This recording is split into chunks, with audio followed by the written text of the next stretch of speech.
নমস্কার, কেমন আছেন সবাই? আশা করি সবাই ভালো আছেন। আজকে আবার একটা নতুন ব্লগ ভিডিওর সঙ্গে আমি আপনাদের সামনে হাজির হয়েছি। দেখতেই পাচ্ছেন, প্রথমেই একদম ঠাকুর পুজো নিয়ে আপনাদের সামনে চলে এসেছি। আসলে আমার প্রাণের প্রিয় শহর বর্ধমানে গিয়েছিলাম বেশ কিছুদিন আগে। আর আমাদের বর্ধমানে একটা গ্রামে আমার বাড়ি। তো বর্ধমানে প্রত্যন্ত এই গ্রামে এই পুজোটি অনুষ্ঠিত হয়। বৈশাখ মাসে এই পুজোটি অনুষ্ঠিত হয় এবং প্রত্যেকটি বছর অক্ষয় তৃতীয়ার আগের দিন এই পুজোটি করা হয় এবং পরের দিন অক্ষয় তৃতীয়া পালন করা হয়। সমস্ত গ্রামবাসীরা মিলে আমরা এই পুজোয় মেতে উঠি। এই পুজোটাকে ঘিরে আমাদের গ্রামবাসীদের মনে একটা অন্যরকম আনন্দ উদ্দীপনা সৃষ্টি হয়। দেখতেই পাচ্ছেন যে সামনেই কত ফল এবং নৈবেদ্য সহযোগে এই পুজোটা হচ্ছে। এটা হচ্ছে বাবা পঞ্চাননের পুজো। এছাড়া এখানে বাস্তুমাতারও পুজো হয়। তো বাস্তুমাতা আর বাবা পঞ্চাননের পুজো একই দিনে হয়। এছাড়া এই পুজোটি প্রত্যেক মাসের প্রথম যে সোমবারটা হয় সেই সোমবার পালন করা হয়। আসলে বাবা পঞ্চাননের পুজো প্রত্যেক সোমবার করা হয়। তো এখানে ঘট প্রতিষ্ঠা করা হয়ে গেছে এবং বাবা পঞ্চাননকে সুন্দরভাবে মালা, চাঁদমালা সহযোগে সাজানো হচ্ছে। আর পাশে দেখছেন কত ডাব কাটা হচ্ছে, ডাব কেটে কেটে সাজিয়ে রাখা হচ্ছে। এই ডাবগুলো যে জলটা, সেই জলটা দিয়ে পঞ্চাননকে স্নান করানো হবে এবং চরণামৃত তৈরি করা হবে। সেই চরণামৃত আমাদের ভক্তবৃন্দগণের মধ্যে ভাগ করে দেওয়া হবে। আমাদের গ্রাম থেকে একটু দূরে মাঠ পেরিয়ে এই ঠাকুর মন্দিরে আসতে হয়। এটা মন্দির বলা ঠিক নয়, কারণ এটা একটা বিশাল বড় অশ্বত্থ গাছের নিচে এই ঠাকুরকে প্রতিষ্ঠা করা হয়েছে এবং এই ঠাকুরটা আমরা পুজো করে থাকি। আজকে ছিল প্রচণ্ড রোদ গরম, কিন্তু সেই রোদ গরমকে আমরা সবাই উপেক্ষা করে চলে এসেছি এইখানে পুজো দেবার জন্য।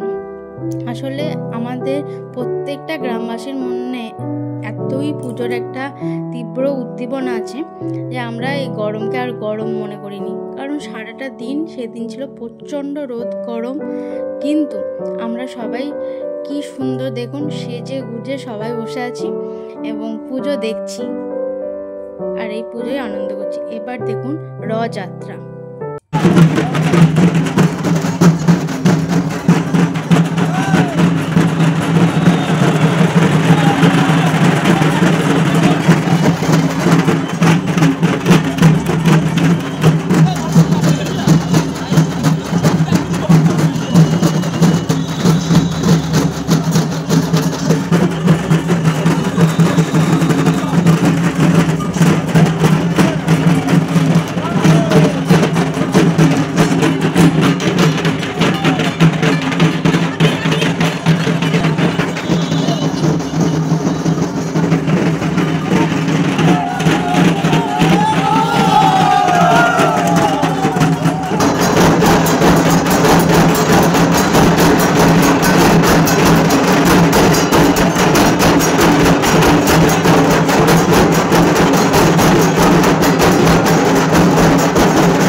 কথার অর্থ হলো ভ্রমণ।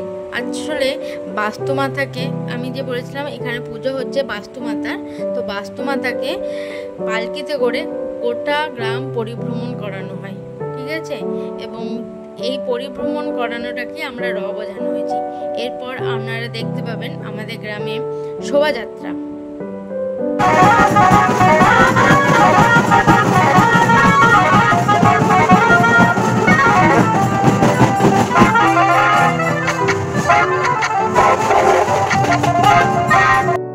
পরিভ্রমণ করার পর আমরা বাস্তুমাতাকে নিয়ে এসে তার নিজস্ব স্থানে প্রতিষ্ঠা করে পুজো করা হয় এবং এই পুজো করার সন্ধিক্ষণ মুহূর্তে আমাদের সমস্ত গ্রামবাসীবৃন্দ এই পুজো তলায় উপস্থিত হয়।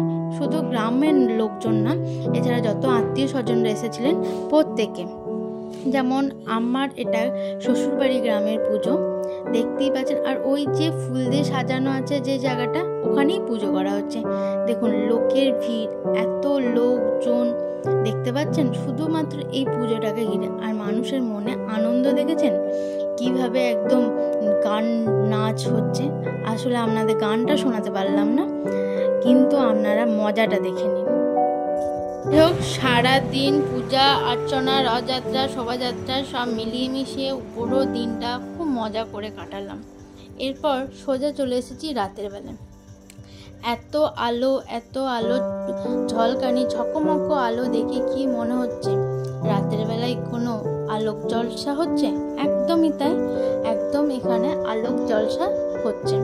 একটা এত সুন্দর ওপেন স্টেজ, আর সেখানে দেখতে পাচ্ছেন কত মানুষজন।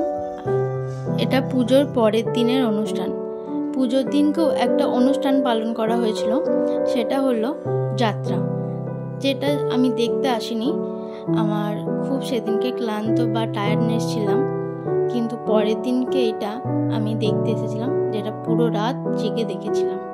এটা হচ্ছে সারা রাতের আলোক জলসা।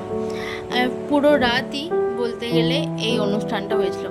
রাত্রি 11টা থেকে শুরু হয়েছিল, একদম পুরো রাত সকাল 6টা পর্যন্ত এই অনুষ্ঠান হয়েছিল। তো অনেক আর্টিস্ট এসেছিল, অনেকজনা এসেছিল, সবাই গান করছিল। তো আমি এখানে কোনো গান বা মিউজিক আপনাদেরকে দিতে পারলাম না, কারণ হচ্ছে কপিরাইট আসার একটা সম্ভাবনা আছে, তার জন্য মুখেই বলে দিলাম, ঠিক আছে। আর দেখতে পাচ্ছেন বহু মানুষ, একদম যত লোকজন আছে, যত অতিথিরা আছে, সবাই মোটামুটি এই আলোক জলসা দেখছে। আমারও বেশ ভালো লাগছিল। পুরো রাতই আমি দেখেছি, একদম সকালবেলায় বাড়ি ফিরেছিলাম। আপনাদের এই ভিডিওটা কেমন লাগলো সেটা অবশ্যই কমেন্টে জানাতে ভুলবেন না। আপনারা সবাই একটু ভিডিওগুলো দেখুন, কেমন হচ্ছে সেগুলো অবশ্যই কমেন্টে জানাবেন। আপনাদের মূল্যবান মতামত অতীব দরকার। সবাই ভালো থাকবেন, নমস্কার।